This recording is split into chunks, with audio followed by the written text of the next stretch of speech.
She's right. Democrats. But I have to say something because, George, I'm old enough to say this. I've seen two movements outside of the social justice movements in my life on the political side. One was the Reagan movement. Reagan had a hold on his base, the country at large. They saw him as someone who was willing to stand up for American values, whatever that might have meant. Now, I thought it was reactionary. The other movement I saw was Barack Obama, hope and change. That galvanized the American people. I've never seen anything like this with Donald Trump. I mean, what doesn't kill you make you stronger? I mean, being convicted, being indicted, that's making him stronger. Raising $10 million using an ugly mugshot to raise money. This is a movement. And anyone who thinks that you can apply the old political rules to trying to defeat this candidate based on he's scary, he's ugly, whatever you might want to call him, this is a movement. And we have to respect the fact that it's a movement. We've never seen anything like this before. What do you know? A broken clock is right twice a day. That's Democrat strategist Donna Brazile admitting what we've all known, what we've known for some time now, that Trump is absolutely unstoppable. He is what some are saying inevitable. And we're going to find out exactly why. She said that Trump represents a political movement, the likes of which she's never seen before, and she's right. We're going to see how what's happening in 2024 is a political realignment that may indeed change the political landscape of this nation for a generation, one that will consign the Democrats to a permanent political minority. You're not going to want to miss this. Greetings, everyone. It is Live Stream Friday. I am your host, Dr. Steve, your Patriot Professor, here to help you to think better so you can feel better in these crazy and turbulent times. So if you haven't already done so, you know what to do. I don't care which one you hit. Smack that bell and subscribe button. YouTube, Rumble. We're live on both Super Chats and Super Stickers are up. Send me your questions. I will answer them in due course. As you can see, the Democrats are beginning to reluctantly admit, ironically, what Fox News has yet to admit, that the Don is unstoppable. Fox News continues to waste everyone's time with these pointless debates. Did you see that even Newt Gingrich, who's a Fox News contributor, even Gingrich has come out and saying, look, gang, these debates are a waste of time and money. This thing is done. Stick a fork in it. And what we're going to see here is an unmistakable pattern. So in this crazy, turbulent time we're living in, it's hard to see clearly. And so what I try to do for you each and every day is to provide for you unmistakable patterns that bring this confusion into high resolution. I want to show you a clear, unmistakable patterns happening right now that's shaping this 2024 race into what may be the single most consequential race of our lifetimes. You're going to absolutely love it. All that and more on our live stream Friday. Send me your super chat, super stickers. Send me your questions. I will answer them in due course. Also, I am on a hard stop today. I got a plane I need to catch to Chicago. Going to Chicago today. So I will try to get to as many super chats and super sticker questions as I can. But before we do anything else, we do have a very concerning development that's happening with regard to central bank digital currencies. You know them, gang, CBDCs. You may have noticed that up until now, the digital dollar or the central bank digital currency, it's been a little more than a headline. But right now, things are developing at an alarmingly rapid pace. It started with a sweeping executive order from the Biden administration. Now, central banks are even hiring for their development. Here's the thing. A digital dollar, when all is said and done, means centralized control. It can be used to track your purchases. It can be used to control what you buy. It can even be used to seize or freeze your assets, like we saw with the wonderful, wonderful people, the Freedom Convoy. That's why it's so critical you protect your money with precious metals like gold and silver. I partner with the top-rated precious metals company, Goldco, that have helped patriots move over $1 billion into the timeless value of gold and silver. And now it's your turn. Right now, they're giving up to $10,000 in free silver while supply lasts. Plus, all qualified callers this week receive a free Ronald Reagan silver coin. So don't wait. Click on that link below right now and do what countless patriots have been doing. Make sure that bumbling Biden never, ever has control over all our money. Go to the link below to learn how you can get started today. All right, gang, let's dive right in here. So we really have, I would argue, in terms of this broad pattern that we're seeing here, we have a tale of two cities, a tale of two political realities at this very point in the election season. One tale involves an electoral surge, an electoral expansion, an electoral rise and growth, while the other involves what can only be termed as an electoral collapse, a literal political implosion. And I'm not just talking about Sleepy Joe. This, to me, is what's so interesting here. We're seeing a surge, a political expanse for only one person. Only one person in this whole race is seeing his polls consistently rise. He's seeing his base consistently grow. He's seeing his support expand to both levels not seen in a generation, as well as to voter demographics, voter groups who were once thought totally unreachable by any modern Republican. We're seeing one candidate and only one candidate politically surge, all the while literally everyone else is politically falling. That's the pattern you have to get here. That's what's going to bring clarity to all of this confusion. It's not just bumbling Biden. You got to get this. It's not just bike riding Biden falling down. It's the whole of the Republican field as well. In other words, the political dynamics surrounding 2024 are realigning around what may indeed be the single greatest populist revolt against the permanent political class the world has ever yet seen. I'm going to say that again, because I think that's absolutely vital for you to get. The political dynamics surrounding 2024 are right now, as we speak, realigning in such a way that we may indeed be seeing the single greatest populist revolt against our elite ruling permanent political class the world has ever yet seen. That is the dynamic that we need to be keeping our eyes on. I know everyone's fixated on Gavin Newsom and Michael Obama parachuting in to save the Democrats. I know that. I'm here. I've seen it all over Twitter. Oh, Biden's not going to be the nominee. It's going to be Newsom. It's going to be Michelle and Newsom. Guarantee it. You heard it here first. That's what everyone's talking about. And they're missing the fact that it doesn't matter who the Democrats nominate. The dynamics are aligning in such a way that no one, save for someone like Bobby Kennedy Jr., who's a complete and total outsider populist, outside of Robert, and of course the entire Democrat establishment's lined up against him. But no one other than Robert Kennedy Jr., no one associated even in the slightest with the elite ruling political class can save the Democrats or the establishment Republicans for that matter.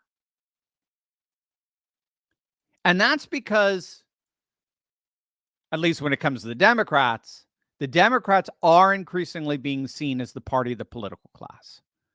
I mean, no one's paying any attention. Sorry, gang. Sorry, Ben Shapiro. No one is paying any attention. We've got the ratings to prove it. No one is paying attention to these Republican debacles. I know they call them debates, but they're debacles. No one is paying any attention to them. Okay.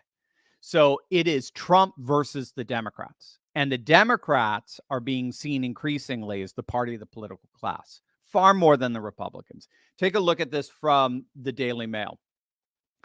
Not only have we seen a 9-point shift to the Republicans in terms of which party do you most trust to govern effectively and responsibly, but American voters now overwhelmingly see the Democrat Party as far more extreme than the Republicans. This according to a new Morning Consult poll. And keep in mind, this is after, the full court press blitz of propaganda from the legacy media telling us 24/7 that the Republican Party is the party of J6. They're the party of insurrection. They're a threat to our beloved democracy. They're a cult. They're a Trump loving. They're fascists. Sorry, no offense to you Canadians. Sorry, no offense. Don't want to take away from Trudeau's moment in the sun applauding a Nazi. That's all in good humor.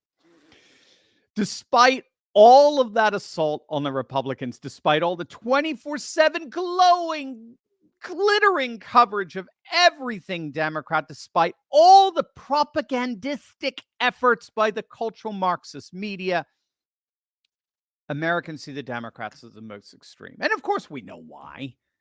No amount of propaganda can cover up the absurdity of not knowing what a woman is. The dynamics of this election are shaping up to be a massive, and I mean massive, revolt of the people, by the people, and for the people. Again, I say this over and over again, but it bears repeating. We, the people, are more united than we've been ever before. And all the studies show that. We, the people, I know the permanent political class tries to separate us, tries to pit us against each other. Racist. But we, the people, are more united than we've ever been. We are more anti-war than we've ever been, even more than during the height of the Vietnam era.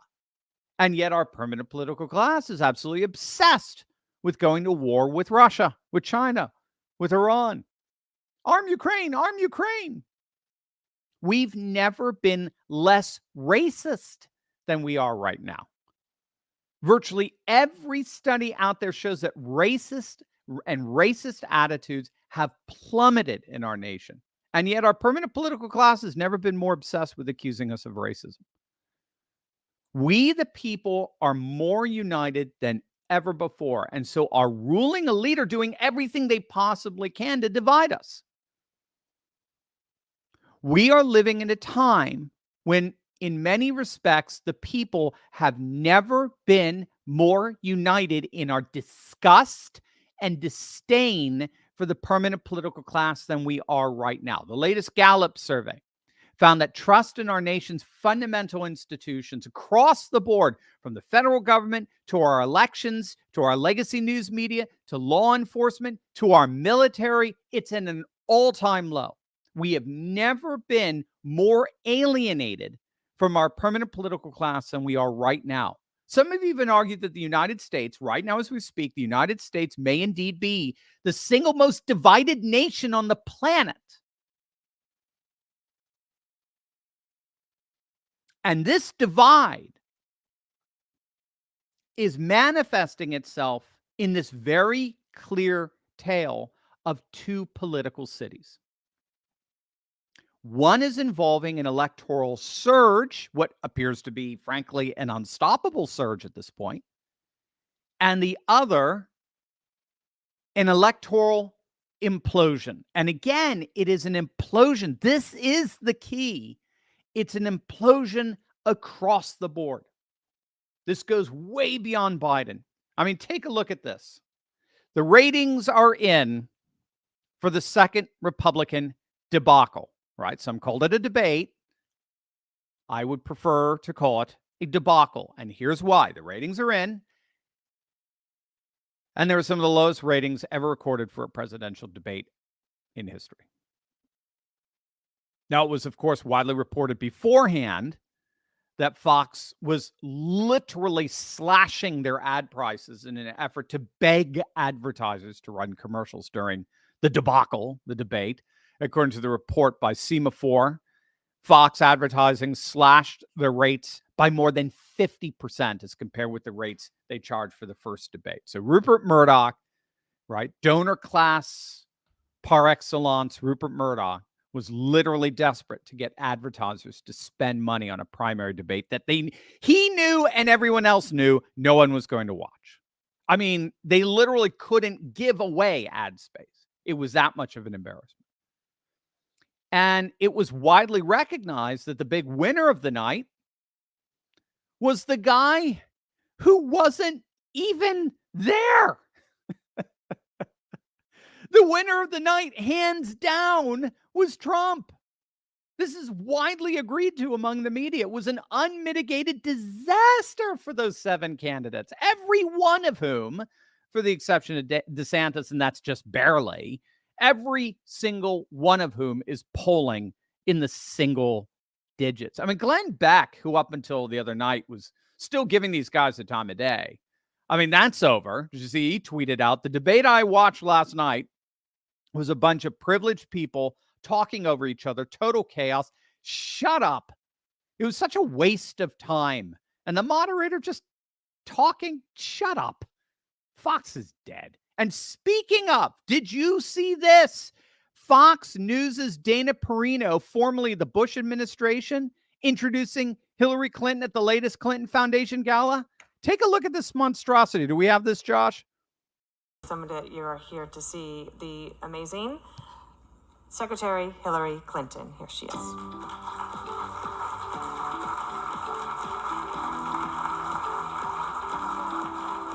Dear God, have you ever seen anything more comatose and lethargic? Look at that thing. Look at that. I mean, I'm talking about the whole event. I'm not talking about Hillary herself. The amazing Secretary Hillary Clinton. Yes, the amazing secretary who deliberately tried to thwart the democratic integrity of an election by spying on her opponent while pushing fabricated trash that cost taxpayers tens of millions of dollars in a wasted special counsel investigation. Yeah, that scumbag is amazing, according to Fox News' Dana Perino. I need a sip of coffee. Yeah, I mean, that, my friends, is Rupert Murdoch Republicanism, what you just saw there. That's the Republican Party of Rupert Murdoch. That's the Republican Party of Karl Rove, of Mitch McConnell, of Mittens Romney, of Lindsey Graham. That's the Republican wing of the Uniparty, the ruling elite. They are not your friends. Or I'll say it differently. Dana Perino is no more your friend than is Hillary Clinton. And I know that's a blow to some of you who continue to tune into Fox. I know. Greg Gutfeld's cool. We're checking out, see what he's doing. But gang, I mean, there you go. When Perino's not batting her eyes in front of the cameras at Fox, pretending to be one of you, she's clicking glasses with scumbags like Hillary Clinton because she's part of the same ruling elite as Hillary Clinton. It's not called a uniparty for nothing.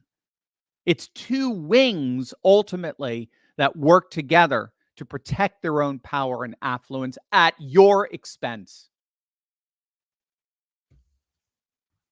And it's not working. To their horror, it's not working. I mean, look at this from the ultra-globalist Club for Growth, the open borders, pro-China Club for Growth. They're admitting in an internal memo to donors that after spending tens of millions of dollars against you, after spending tens of millions of dollars on over 40 anti-Trump TV ads across the nation, they're admitting those ads have had the opposite effect. They've boomeranged. They've backfired. They've only seen an increase in Trump support. There's been nothing less than an absolute backlash against these elite ruling class dolts. They're admitting that Trump is unstoppable at this point, inevitable. Poll after poll is showing that Trump's dominance over the field is only growing. And again, this is where these anti-Trumpers, whistling past the graveyard, just hoping you'll see these. I see these every day. A new article comes out. Oh, if only the other candidates would just drop out and consolidate the opposition behind one candidate against Trump. Well, then we'll do it. Yay, let everybody drop out and run. He's our man. I mean, this is where they're just so pathetically misguided. Again, Rich Barris of the People's Pundit, he's been so on top of this. He's shown conclusively that Trump's lead only grows when he's matched head to head with any single Republican. Trump's lead grows. This primary is over. And it's over because of the total incoherence of any other Republican candidate. There is no viable political strategy at all. They've all been running around. Mike Pence, Chris Christie, God bless, and God bless his Taco Bell tab, Chris Christie's. They've all been running around trying to claim they're the anti-establishment candidate. They're going to take on the establishment, all the while they're backed by who? By whom, I should say. All the while they're backed by the establishment. It's a farce. It's completely incoherent political strategy, and it's only backfired. Jack Posobiec foregrounded precisely this incoherence the other night when during the debates he tweeted out this: weird how Biden is jailing the leader of the Republican Party and Democrat judges are dissolving his business, and no one at the GOP primary debate seems to have noticed. Oh, but sure, they'll totally take on the deep state. Bullseye. Freaking bullseye. They're all up there on the debate stage, all in their single digits, having this stupid debate, all the while completely and willfully ignoring the total weaponization of our legal system against our former president. And they're just up there dutifully pretending that nothing's happening, precisely because the donors who support them, like the Club for Growth, are behind this legal and political weaponization 100%. But trust us, we're taking on the establishment. What kind of effing fools do they think we are? Obviously, it's not working. Trump, the only one who is truly up against the establishment, the only one that the establishment fears more than anyone else, he is surging. And these incoherent single-digit simpletons are imploding. But if you think things are bad for these single-digit Republicans, wait till you see the latest on freaking Biden. You're going to love this. But first, gang, you need to click on that link below and learn how to stick it to the establishment by using their own corruption against them. You know exactly what I'm talking about. Companies like BlackRock, they've been bribing corrupt politicians like Nancy Pelosi with insider trading secrets for decades now. They know a whole host of trading secrets that gives them an unfair advantage when picking stocks. But did you know that thanks to a little-known SEC database, guess what? We can have access to those very same secrets as well. We get to see what stocks these corporate CEOs are buying up in real time, and then we get to piggyback on their trades to gain the same advantage for ourselves that Pelosi and the crooks in D.C. have. My friend Ross Givens has been tracking insider trading for years now, and his recommendations have led to investment returns of over 200%. Some have hit as high as nearly 1,500%, and now it's your turn. Click on that link below right now and learn how you too can learn to trade like Pelosi. Click on that link and learn how to gain an insider advantage for yourself today. All right, gang. More and more Democrat insiders are openly admitting that Joe is done. You could stick a fork in him. He's done. I mean, look at this from ABC News. It's a highlight from their latest poll that showed Trump crushing Biden by 9 points. Actually, if you round it off, it's 10 points. And here's what they wrote. Listen to this. This is stunning. President Joe Biden's job approval rating is 19 points underwater. His ratings for handling the economy and immigration are at career lows. A record number of Americans say they've become worse off under his presidency.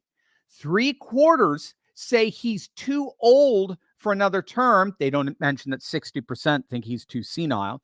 And Donald Trump is looking better in retrospect, meaning that Donald Trump is more popular of a president than Biden is. All severe challenges. Yes, I would say so. What a way of spinning it. All severe challenges for Biden in his reelection campaign ahead. This is ABC News. This is ABC News. This is the corporation. This is the outlet that employs George Stephanopoulos, one of the biggest shills for the Democratic Party on the planet. Let me translate it for you. Biden's done. Stick a fork in him. He's done. Unless you Democrats find somebody else, Trump is getting reelected. Look at this from the Washington Examiner. Biden poll freakout. That's the headline. This is too much fun. Having more fun than a human should be allowed to have, as the great Rush would say. Biden poll freakout. Again, it's yet another article on Democrat insiders admitting Biden is toast. He's done. And the key here, gang, is that every political pundit out there, okay, guys, I mean, who have seen elections for the last 4 decades, every political pundit out there knows Sleepy Joe's poll numbers are not going to recover. They're only going to get lower. Not with this economy. Again, there's a reason why no president has won re-election when a recession has occurred within the last 2 years of their time in office. And again, it doesn't even matter. It doesn't matter what Wikipedia defines recession now that Biden is in office. It doesn't matter. If people perceive there's a recession, like 75% of voters under the age of 30 believe we're in right now, that's it. The perception is reality.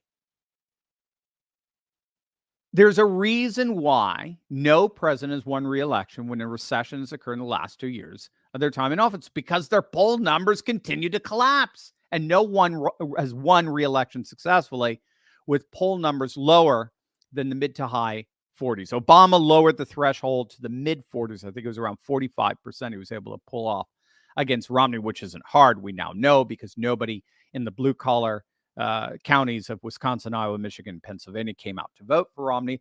Unlike with Trump, they come out to vote for Trump in spades. They won't come out to vote for any other Republican candidate, most especially DeSantis.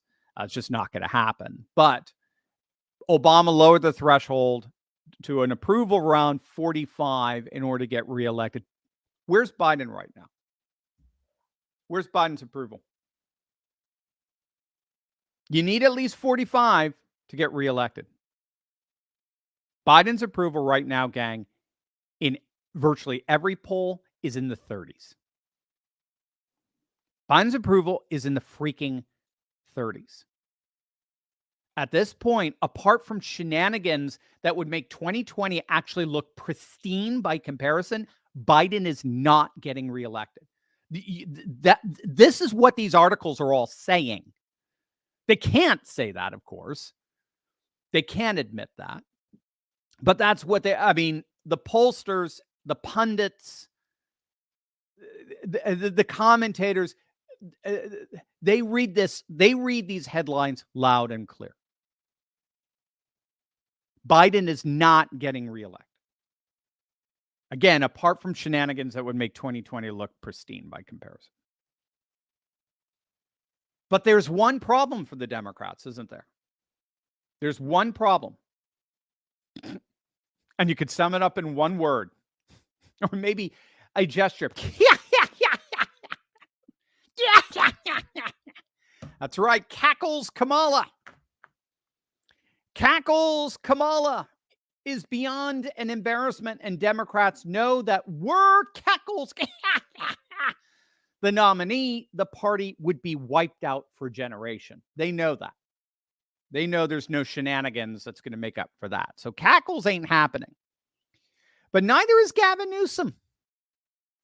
The polls are showing he is not popular.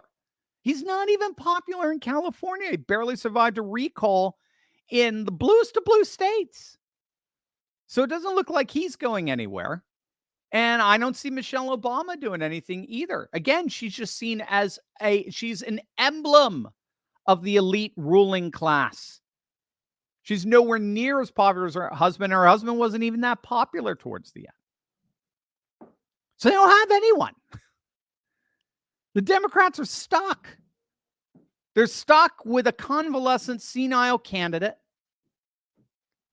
And, frankly, that explains so much of the conflicting messaging we're getting out there, right? What's the conflicting messaging? We've talked about this before. Joe did nothing wrong. There's no evidence. You saw the hearings yesterday and today. And there's no evidence. There's no evidence of anything even remotely wrong that Joe's ever done in his whole life. And yet, he's got to go. It's time for him to go. He's got to call it quits. He's never done anything wrong in the history of humanity. He's the most moral man. He could literally walk on water, and he's got to go. And the easy way to explain is he can't get impeached, because if he got impeached, that would mean Cackles Kamala. The Cackles Kamala catastrophe would take over. But they don't want him running for re-election because that would be a disaster in its own right. But they have no one else to replace him. So you've got this conflicting messaging. But make sure you get the big takeaway from all of this, gang. Trump is surging and everyone else is collapsing. Trump is surging and everyone else is collapsing. 2024 is right now shaping up to be the single greatest populist revolt against the ruling class the world has ever seen. The people are more united than ever before, and they are more determined than ever to send an unmistakable message to the permanent political class. This is our nation.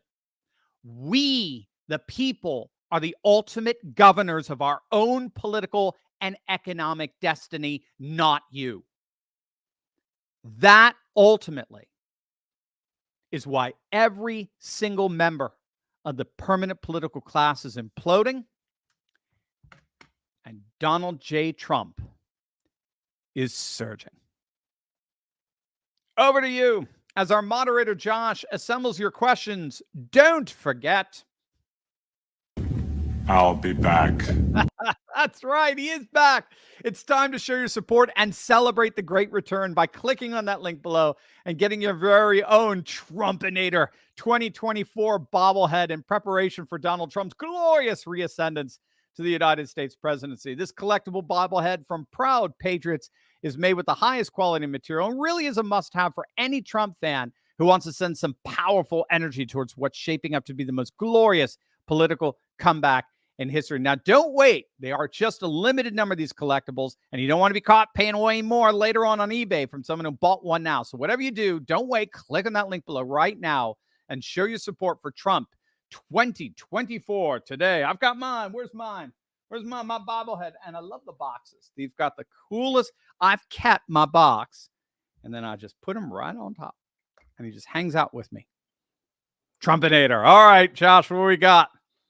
And my apologies ahead of time. I'm going to try to get to all of them, or as many as I can, but I do have a hard break. I got to catch a plane. So, Marilyn Daggett, I've got new prescription glasses, so I'm still getting used to them here. Marilyn, good to see you again, my friend. Thank you for the gift. Dr. Steve, do you think the Democrats can get away with bankrupting Trump because of the New York judge rule? Well, they're going to, you know what? I think Trump is protected financially. I don't think you have to worry about that. He knows about this. I mean, he's got his money in trusts and all that sort of stuff. I don't think, but they are hitting them hard in the wallet. Yes, it's insane. And again, this is one of the reasons why people ask me, why am I such a huge supporter of Trump? And because, I mean, he doesn't have to be doing this. He didn't have to do this in 2016. He doesn't have to do this in 2024. He can just hang out on the beach and relax and enjoy his remaining days. But he obviously loves the country. He's certainly not part of the permanent political class. The billionaire class hates him. So he's doing it for the love of his nation. And so that's why I love him. So yeah, they're gonna go after MD. They're gonna go after him in every way possible. Make no mistake. And we just have to keep praying for him and pray. And then again, this is what I was so nauseated by, with those 7 simpletons, single-digit simpletons up on that stage, where you have just such blatant, weaponized legalism being inflicted upon our president, and they didn't care. They literally, not one of them cared, because again, as part of their strategy of getting the nomination, fat chance. As part of their strategy of getting the nomination is this lawfare taking Trump out. Thank you, MD. Thank you for the gift, and thank you for your faithfulness coming back every week. I love you. Maximilian, good to see you, sir. How do we administer a state? Because we're going to need to do just that with the parallel polis. Yeah, it's interesting. I tend to think of the parallel polis as more anarchistic in the classical sense of the term, a lot like the Amish. The Amish do not have a state. The church is the state for the Amish. Bishops are the rulers. And in our Orthodox world and in the Catholic world, they're theocracies. So again, they don't necessarily have states. They're in states, but they have a ruling organization, an institutional, rule-based organization, because that's where you get your rules from, basically, or institutions. That are not the state, but because, Maximilian, you know this, because they have a sanctity, they have this enforceable sense of obedience to obligations that are very powerful and that are very strong by nature of them being sacred. They do have the power to organize society in very, very effective ways. Again, like we're seeing with the Amish. So I tend to see the Amish as or monasteries, or like the Orthodox churches, as examples of vast networks of political, economic, and social organization that don't require a state in the proper sense of the term. Thanks, Maximilian. Excellent question. Old man Jenkins, thank you for the gift. How would Michelle Obama versus Donald Trump turn out? I think Trump would have that. I'm not afraid of Michelle in the least. I know a lot of people are. Let's see. I'm getting a note of how many we have here, so I want to try to get the answer as many as I can, because we've got 19 so far. Though, the stat in 2016 is key. Trump won the white working class vote so much, which always had voted Democrat up to that point. He won the white working class vote in about 200 counties in Wisconsin, Iowa, Michigan, Pennsylvania, Ohio, by so much that even if Hillary got the same amount of black vote that Obama got in 2008, she still would have lost. She still would have lost. So, and that's because she just lost this white working class vote. And we're seeing the non-white working class vote defecting to Trump in droves as well, which I think would stay. I think they really do see Trump as one of them. So I see Trump statistically beating Michelle Obama. She's nowhere near as popular as her husband. And again, if the dynamics are right, if this is shaping up to be the people versus the permanent political class, no one is more of a glamorous, glitzy member of the permanent political class than is Michelle Obama. T-Man 2217. The thing is, all this talk about Trump this and Trump that is well and good, but in the end, it means very little. We know what the political landscape is going to be like next year. Talk is cheap. We need action. Okay, yeah, T-Man. I mean, if you're talking about the the inevitable shenanigans, absolutely. Now, again, that's been part of Trump's um, strategies. The only one that I know of who's talking about a ballot harvesting strategy is tapping into what's called the SoCal ballot harvesting strategy, where Republicans have been able to win in Southern California in districts that are even +4 Democrat. And they've been going largely to evangelical churches and ballot harvesting at those churches. So evangelicals vote for Republicans 80% of the time, but only about 50% of evangelicals come out to vote. Now, with ballot harvesting, if you're going to the churches, bringing the vote to them, as it were, you could take an 80% Republican vote and turn that and get the turnout to be upwards of 90%. And then we're finding that's incredibly effective. So if Trump is doing that in Arizona, Georgia in particular, Wisconsin, it's going to be massive. So absolutely, you got to do that.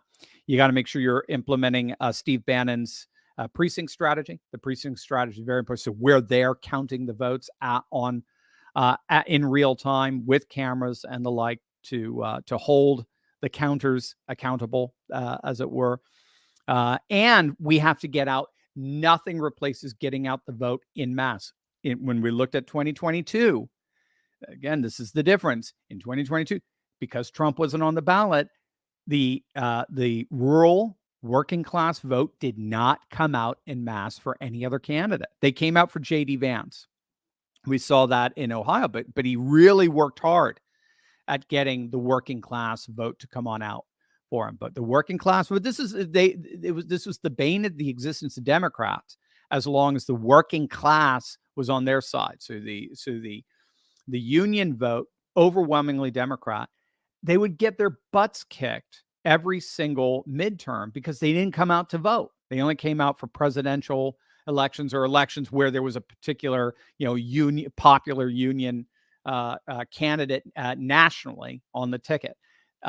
They don't tend to come out for midterm elections. And we found that out the hard way in 2022. They came out for Trump in 2016. They came out for Trump in 2020, despite all the shenanigans. Remember, Trump got 9 million more votes in 2020 than he get almost 10 million more votes in 2020 than he got in 2016. Even with all of those shenanigans, he lost by only 40,000 votes between Arizona, Georgia, and Wisconsin. So it's not as dire as people, or at least it doesn't have to be.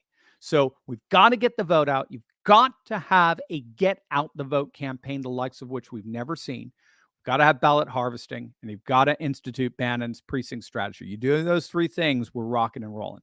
All right. And don't get discouraged, and don't discourage others, Team Man. Watch out for that, because that's a self-fulfilling prophecy. Watch out for that. All right.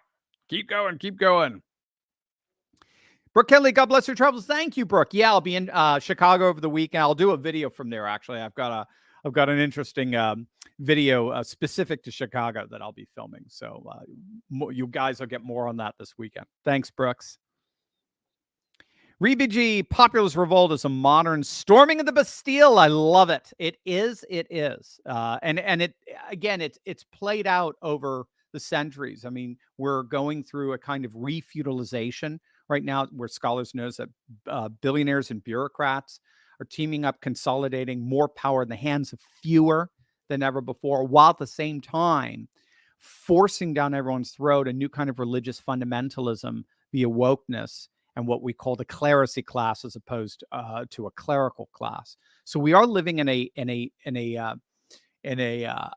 caste system of a refeudalized system, like in the Middle Ages. But just like in the Middle Ages, we're seeing a Protestant Reformation happening. And the Protestant Reformation really was a populist blowback against that. And it shattered the ruling class and changed politics for the next 500 years. Excellent, RBG. General Lisa Moore, good to hear from you. I can see RFK playing a role in the Trump administration. I agree with you 1,000%. Again, I just think the more we tap into the populist left forces of an RFK or Jimmy Dore, so for even to a certain extent Joe Rogan, right, the better we are. I mean, again, it's populism versus the permanent political class. Once we shatter that once we storm that Bastille, then we can have a wonderful time talking about our differences on the populist left and populist right. Quotes for the magnificent. Good to see you again, sir. What happened to Epstein's list? Dang, yeah. How many big name Dems, rhinos, Hollywood, MSM, mainstream media will fall when released? Will they ever flee the country? Yeah, I think you just answered your question. Quotes. You just answered your question. Okay. They're the ones that are keeping it from you. The powers that be are keeping that list from you. So I don't know if it probably will at some point. I mean, it'd be amazing if Trump did. Again, if he, as part of him going full animal, can you imagine him releasing the Jeffrey Epstein list and what members of the permanent political class would be on that thing? So, next. Movie Dog. Last week I was talking about Lincoln. He had, a Democrat VP. Hey, I remember that, Movie Dog. You were saying the last time a Republican had a Democrat as vice president, it didn't work out so well. They assassinated Lincoln, just to clarify. I stand corrected. I got you, man. I got you. Yeah, so the key there with RFK, the difference is part of the strategy for Trump is he's got to have a VP they're more scared of than him. That's the key difference. What you're saying there's totally valid. That's very cool. Thank you for that. You have far better, keener view of history than I do. But the key difference is, I think, or at least the key strategy of someone like an RFK would not just be uniting the populist wings against the permanent political class, the populist right versus the populist left. And the populist right's infinitely bigger right now, significantly bigger. The idea is that Bobby Kennedy may bring in that extra 10%, 15% or so. That easily puts Trump over the top, especially with a Green Party candidate like Cornel West in the mix. Maybe even a Joe Manchin from the center left. But the key is that in order to protect himself, Trump needs a VP that the establishment's even more afraid of than him. Because if he puts in another Pence, that's why I think in many ways Ron DeSantis has blown his chance. He had a chance of being VP. I thought, as I understand, that ticket was already a done deal until the donor class interrupted it, because they don't care about the party. They only care about their power and affluence. But if they have a Pence-like establishment figure as a VP, Trump is in trouble. They're going to take him out. So we have to be very, very careful of that. So there you go, Movie Dog. Thank you for that. I remember that from last week. I do very much. Thank you, sir. And thank you for the gift. Yippee shoot. Thank you for the euros. DeSantis trying to blame Trump for midterm losses is just being blind to rhinos working against the party and Dems doing their stuff again. But sure, blame the one who's endorsed candidates mostly. Well, you're absolutely right, Yippee shoot. You're absolutely right. Everywhere Trump was most influential and where the Republican Party worked together with him, they won. They won. They won it, but they were against. What, I got a little fly here. But they were against Mastriano. They were against Kerry Lake. They were against Blake Masters. They fought against. I mean, we're seeing, for heaven's sakes, we're seeing with Ken Paxton, the Trump of Texas, the best district attorney in the United States. He is one who's taking on the Biden administration like no one else. Republicans impeached him. Republicans put him on trial in the Republican Senate. Bushite, Rovite Republicans. They are just like Dana Perino. They are no more your friends than is Hillary Clinton. I couldn't agree with you more, UP Shoot. And again, the hard time here is that those who lost did not have a get out the vote campaign and did not do ballot harvesting like they're supposed to. So hopefully we've learned that lesson, and 2024 will be a blowout. Thank you, sir. Dankeschön. Mitchell Ryan, what do you think we do as patriots if Trump is removed from all the blue states? I don't think that's going to happen. That's pretty extreme, and not too many legal scholars are siding with that. I know there's a lot of hay. I know they might. I think the Supreme Court will step in. I don't think we'll have to worry about that. It's a good question. I don't know the answer to. Again, you could say in effect that, who cares? He's not going to win blue states. He's going to win red and purple states. So in a sense, who cares?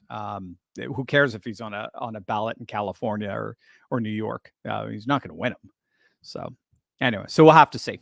You'll have to see. But that's a good question, Mitchell. That's going to be part of the excitement of what's happening here. Generalissimo. Good to see my friend. Why are the Republican debates always on CNN, MSNBC, CNBC? They need to get people that despise them to grant them approval. Not happen. No, I agree with you. Or in Fox, and even then the Fox hosts like Dana Perino sound like Democrats. They sound like they're straight from MSNBC. Again, it's all a crock. It's all part of the permanent political class. We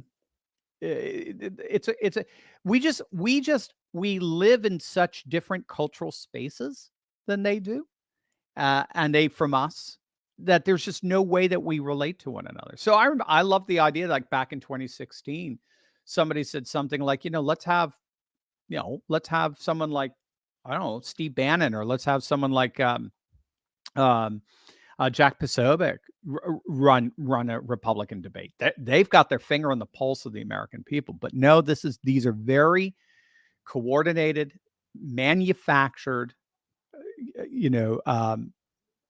events by the political class for the political class, and it's all about the exchanging of money and who gets what and all that sort of stuff. It has nothing to do with you or me. We're just used as the proxy. Cool Roy, a vote for the Democrats is a vote for self-destruct. Yes, the Kevorkian vote. Yes. Thank you for the gift, Cool Roy. Yes, the Kevorkian vote. Absolutely. Dead already. Thank you for the gift. Just hopped in. Why does Newsom get to pick Feinstein's replacement instead of special election? Yeah, like Chris Christie did in Jersey. Chris Christie could have put on a Republican. He could have appointed a Republican back then, but instead he held a special election to guarantee it would go to a Democrat. Chris Christie is an establishment scumbag. That's the way it works, generally speaking, is that a governor can replace a senator until there is an election, a special election. I don't know what the specifics, the constitutional specifics are. So yeah, so it doesn't matter. So yeah, Feinstein. I mean, Feinstein I was obviously no fan of her, but at least she wasn't a nutty woke AOC Democrat. She was more an old school, very, very, very old school Democrat who still nevertheless voted faithfully with them 99% of the time. But God have mercy on her soul. Just same mercy that we all wish for each other. Ralph Cochran, Steve, you going full MAGA in October? Wink, wink. Don't tell. All right, I won't tell yet. When do I get to tell? Ralph's my business partner. That's the president of Charlie Talks. We've got something cooking in October that I think he wants me to wait before I tell you. So, all right, there you go. A little tease. Frank Rizzo, this is to help with your student loans. Glad you have all the knowledge. Thank you. Thank you, Frank. Yes. I was in school for about 20 years when all's said and done. Yeah, it's just crazy. I just never left. When you're majoring either in music or in theology, you tend not to leave. So thank you, Frank. Very kind of you. Well, Lalos, good to hear from you. In Chile, the fake Republican Party is trying to push a globalist constitution. In Argentina, they support the woke left against Milei, fake patriots. Yeah, well, Milei looks like he's going to pull it off. He's doing very, very well. But yes, you're right. I mean, against the establishment. The establishment always, by definition, supports that which maintains their power and their affluence. Again, the issues that we care about are used to tug at our heart. It's called priming in network theory, in the theory of media. Priming is they tug at our heartstrings and they move our dispositions in a particular direction favorable to them by using political issues we care about. But in the end, and we have the data that proves that, they don't care about them. They care only about what their donors care about.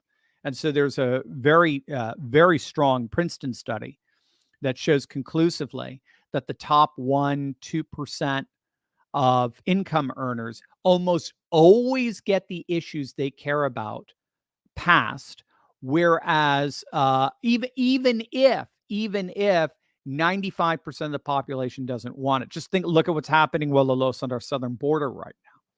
Even if 95% of the population doesn't support it. But if 95% of the population does support something, but the top 1 or 2% income earners don't support it, it almost never sees the light of day. So we're an oligarchy. We're at both sides of the pond, especially in the EU with the bullies in Brussels. Thank you, Olalos. Rumble chat from Matt Saucier, supporter. Thank you, sir. I've been able to watch a show for 2 years or more because I got kicked off of Facebook. Glad to see you on Rumble. Well, I'm glad to see you too, Matt Saucier. And I'm sorry you got kicked off on Mark Zuckerberg's pathetic little thing there. And you're not alone. BW, think Supreme Court turned south blue with map ruling. I don't know about that. I don't know. It's going to be very hard to turn the South blue. But yes, they did ignore Alabama. But I think Alabama just votes too strong Republican, and they were just trying to consolidate that all the more. I don't think you have to worry about it, BW. Movie Dog, good to hear you. Yes, Senator Dianne Feinstein has died, as she is dead. May God have mercy on her soul. And like I said, she wasn't, I certainly was no fan, but at least she wasn't a woke radical nut. She was 90 years old. So she was an old school Democrat. She was against stacking the court and all this kind of, or getting rid of the filibuster, and generally speaking. But in the end, she was just a shell. She wasn't even voting in the end. Her people were voting, right? So yes, may God have mercy on her soul. Generalissimo, did you see RFK Jr. on PragerU Fireside Chat? I have not. I've not caught up to that. But again, it's showing the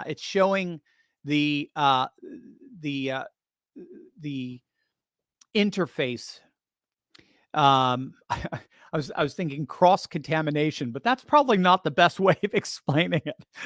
The interface, certainly, the intersection between the populist left and the populist right, because we can agree on it easily, 60, 70% easily. And then, after we come to power and get rid of the permanent political class, I'm going to have a great time debating our differences. Raven writing says, good to see you, and thank you for the gift, Raven. You're so kind. Always, every week, Raven. Thank you for that. You're reminding me of a saying I heard: if a person is standing behind you, give them protection. If a person stands behind you, give them respect. But if a person stands against you, show no mercy. Raven, dude, that is gold. That is awesome. Love it.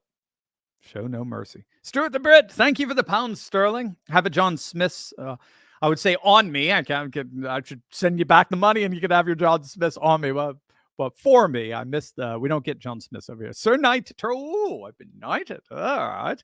Is Trump a figurehead of a proud peoples or just him? Therefore, the American people. Well, that remains to be seen. I still believe, as I know across the pond you do, I still believe there's a heartland, not to channel my inner McKinder and kind of shrink the globe into every single nation, but you guys know what I'm talking about if you know McKinder. But I think there's a heartland people. There's a people in every nation that love their culture, their customs, their traditions, that take their inheritance seriously, that take seriously the sacrifices that our forefathers made for our nations, our people, what have you.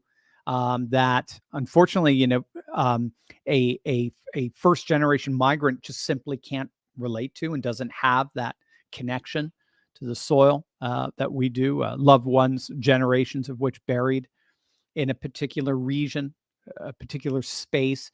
There is a people that where the re-territorialization, the relocalization of politics that's happening today because of the breakup of globalism, those people are the ones that are rising up. Those people are the ones that are most animated and most awakened, not woke, awakened by this re-territorialization.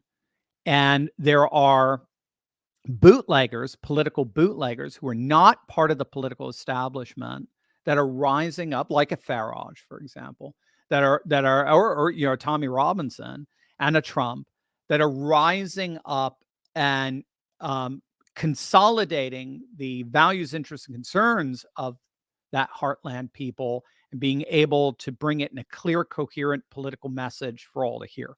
I think Trump is that.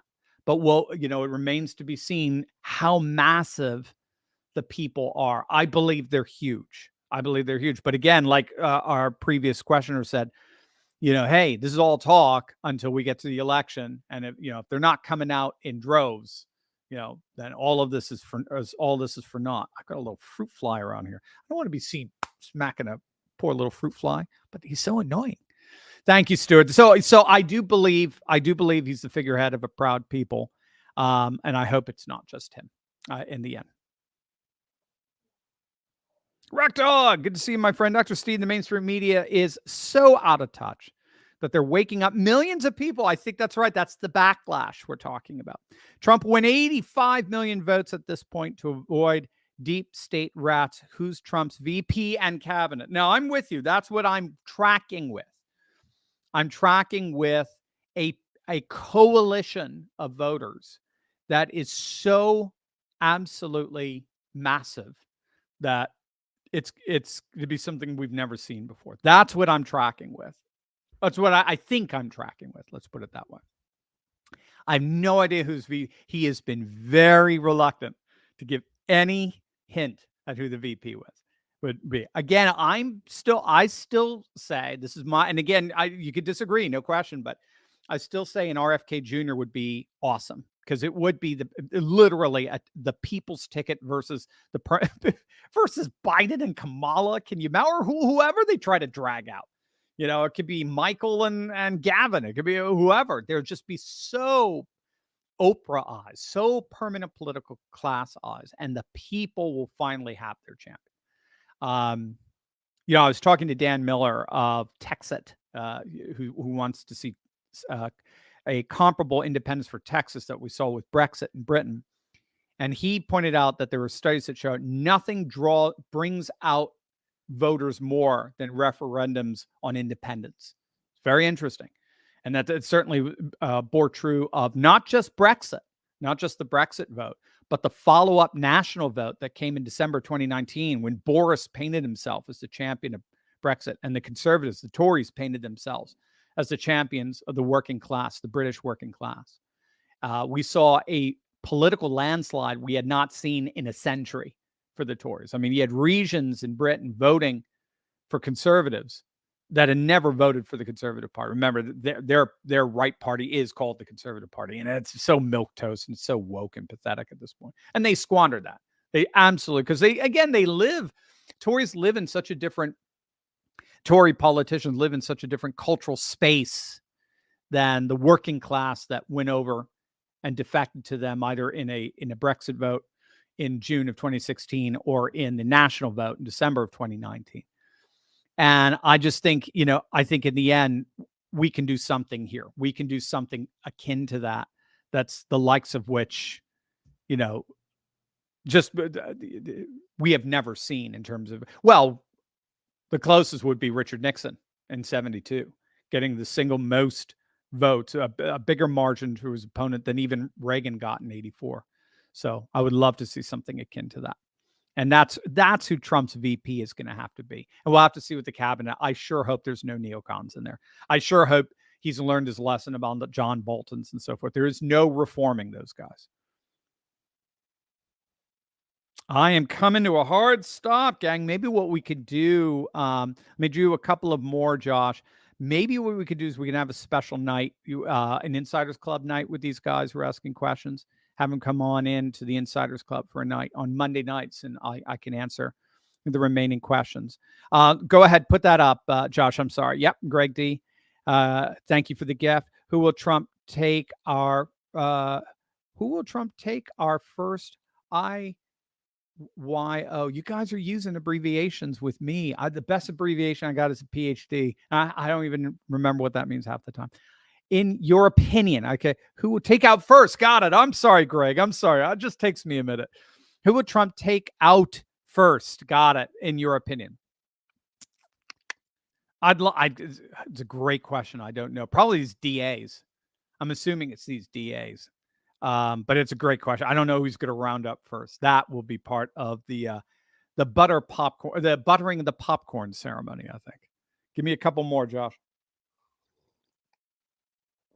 Bobby Walter, Mojave. Yeah, there you go. I think we got a salty cracker here. Excellent, Bobby Walter. Good to see you, my friend. RBG, what chance will Bidum not leave if he Bidum not leave if he loses? Yeah, well, yeah, no, he'll leave. I mean, no, there's no. I mean, he doesn't even know where he is half the time. I don't think we have to worry about that. Couple more. I got to feel like ape together strong. Thank you. Yes, Frank Rizzo. Ape together strong. Bridget Denise. What was passed in the House yesterday? I'm not sure, Bridget. Not much is passed in the House. I know there was a resolution with the impeachment inquiry to start subpoenaing Biden and Biden's bank records. Yeah, let's do one more. BWM County, Arizona, Maricopa County, I'm assuming, Arizona. Republicans need change when, where they vote. Yeah, no, absolutely. Again, Maricopa has turned out to be as infested with McCainite rhinos as is Georgia. It's disgusting what we're seeing there. And again, they're behind it all. When all's said and done, they're behind. They are the only reason why we're seeing these indictments is because rhino Republicans are allowing it. It's the only reason when all's said and done. So they're unfortunately, they're behind this. And also, unfortunately, gang, I got to go. I got to catch my plane. And like I said, Josh, make sure you hold on to those questions and we'll see what we can do to get them answered. I want to thank you so much for the gifts that everyone gives. And thank you for everything you mean to me and to this channel. God bless, gang. Have a wonderful weekend. Take care.